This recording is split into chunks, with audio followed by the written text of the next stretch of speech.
এটা তোদেরকে এমন পালিশ করবো না, পালিশ করার জন্য বাজার থেকে সরষের তেল নয়, এখন থেকে কেরোসিন আনতে হবে।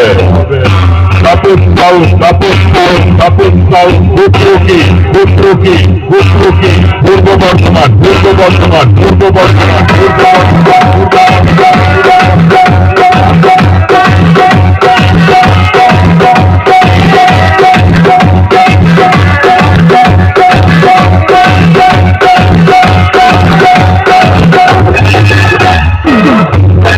আজকে পুরা পায়ে হেঁটে ভারত ফিরবে করার ঘাটে।